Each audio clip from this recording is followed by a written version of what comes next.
Connosco, no Conselho de Estado, estão esta noite Diogo Vasconcelos, responsável pela Unidade de Missão para a Inovação e Conhecimento, criada pelo Governo há 2 anos. Carlos Correia é especialista em sistemas audiovisuais e média interativos, dirige o Centro de Investigação para Tecnologias Interativas, tem uma série de livros sobre estes temas e um trabalho distinguido e premiado dentro e fora do país. António Câmara é sócio fundador da White Dreams, uma empresa dedicada ao entretenimento móvel, jogos de telemóveis, talvez assim seja mais fácil. Armando Batista é diretor-geral do AIOU, um dos primeiros sites portugueses, um dos primeiros negócios nacionais na internet. Vamos então dar início a esta conversa. Boa noite aos 4 e obrigada por estarem aqui.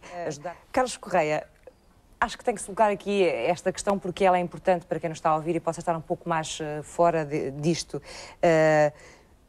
Todos estes exemplos são exemplos de ferramentas, de oportunidades que se dão às pessoas, que estão à disponibilidade das pessoas, para as pessoas usarem, se informarem, etc. Mas será que nós estamos preparados para tudo isto que a sociedade de informação nos oferece? Para usufruirmos disso, para usarmos da melhor maneira? Vamos começar com uma pequena metáfora, não? Aqui há 500 anos, os portugueses e os castelhanos decidiram partilhar o mundo entre 2 partes. Foi o célebre Tratado de Tordesilhas, não é? Tudo ficava de um determinado lado e que fosse descoberto era nosso. Tudo o que ficasse do outro lado era do lado de Castela, não é? Nós hoje estamos perante um novo Tratado de Tordesilhas, só que ele já não divide o mundo, nem muito menos nações, nem Estados. Ele instala-se e instila-se entre as famílias. Entre aqueles que decidem voluntariamente optar pela chamada inforiqueza e os outros que ainda estão do lado da infopobreza. A sua questão é uma questão fundamental, ou seja, até que ponto é que nós encontramos estratégias conjuntas para procurar que para o lado da inforiqueza passe o maior número possível de compatriotas nossos. Os exemplos de excelência que aqui ouvimos e as iniciativas que também são elas muito boas, enunciam um princípio que é fundamental, ou seja, estamos a caminhar no bom sentido. Ou seja, estamos a tentar que a maioria dos nossos compatriotas passe para o lado da inforiqueza. Quando esse movimento é um movimento voluntário, ou seja, eu decido que quero, e essa é a melhor terapêutica possível, eu vou, porque estamos a falar de operações cognitivas e operações de aprendizagem relativamente simples, a batalha está ganha. Obviamente que os jovens estão aí, estão na primeira fila. Agora, os outros grupos etários um bocadinho mais idosos, que por vezes têm grandes bloqueios, mas são bloqueios de caráter psicológico. Esses devem ser ajudados. Não é?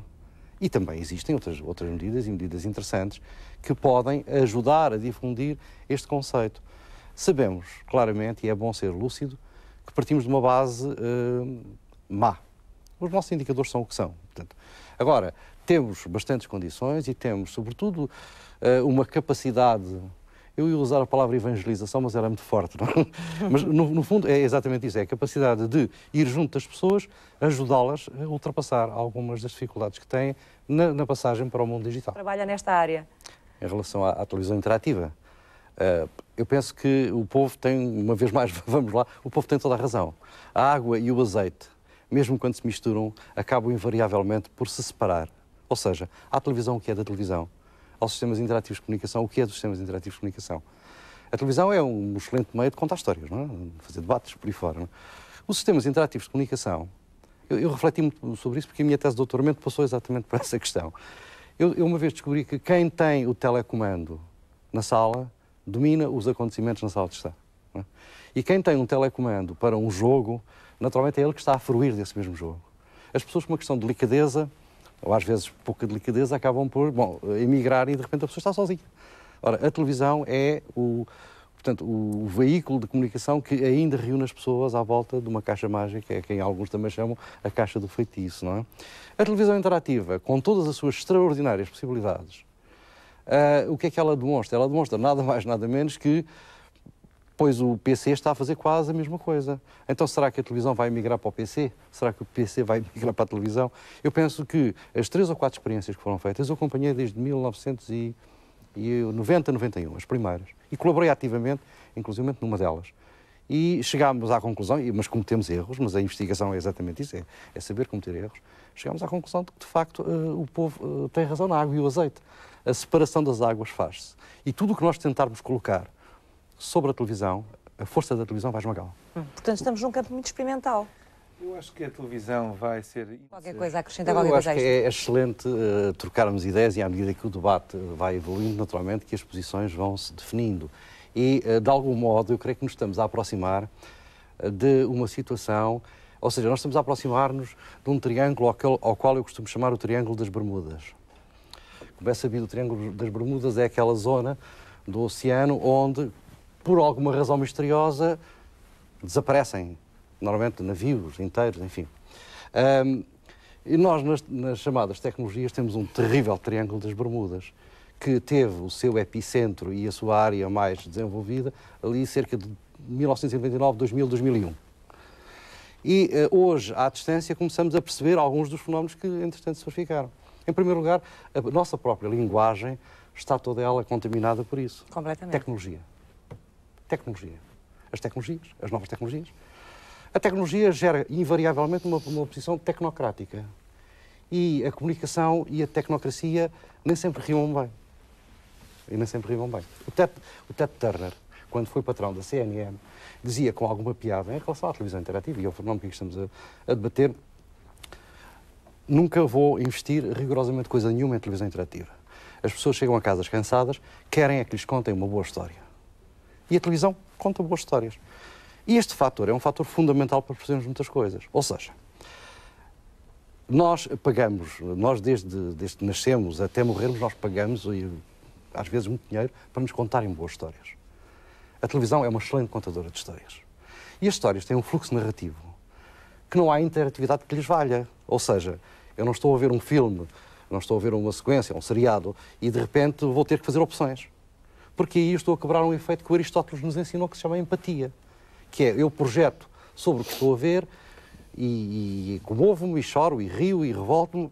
Nós, desde o dia em que nascemos até o dia em que morrermos, precisamos que nos contem histórias, e o média televisão está, nessa perspectiva, perfeitamente equipado. Agora, na forma como nós vivemos, na forma como nós nos situamos nas coisas, que impacto é que isso tem? Eu penso que está a tocar um ponto fundamental, que é a separação. Já agora que comecei a falar por aí, vou continuar. A separação que existe entre o mass media e aquilo que nós chamamos do self-media. Ou seja, o mass media em que estamos neste momento permite uma interação relativamente curta, tal qual está. O self-media permite-me receber a informação que eu quero. Quando falo do self-media, estou falando naturalmente do PC, mas permite-me um privilégio espantoso. Eu posso, se quiser, ser produtor de informação. Seja a nível do blog, seja a nível do site que construo, seja a nível do grupo de discussão em que participo. Essa é uma das ferramentas mais extraordinárias que dá a qualquer indivíduo o poder democrático de fazer espalhar, o Dr. Diogo Vasconcelos falava disso, fazer espalhar a sua opinião. E então depois tudo depende da qualidade da opinião que ele tem. Nós temos hoje capacidade de influência, capacidade de influência. uma série de coisas. Temos alguns blogs em Portugal que têm audiências superiores a alguns. Penso que há pouco eu falava do Triângulo das Bermudas, aí tem um dos fatores de que estamos neste momento todos a falar, ou seja, as grandes inovações excelentes que eu sei que a iDreams tem, mas que se baseiam sobre a largura de banda. A capacidade que a UMIC e outras organizações têm de produzir excelentes conteúdos em banda larga. Apetece-me citar o Almeida Garrett. No teatro, que há 150 anos, o Garrett dizia: o teatro é um grande meio de civilização, mas não prospera onde não a há. O multimédia é um grande meio de civilização, mas não prospera sem banda larga.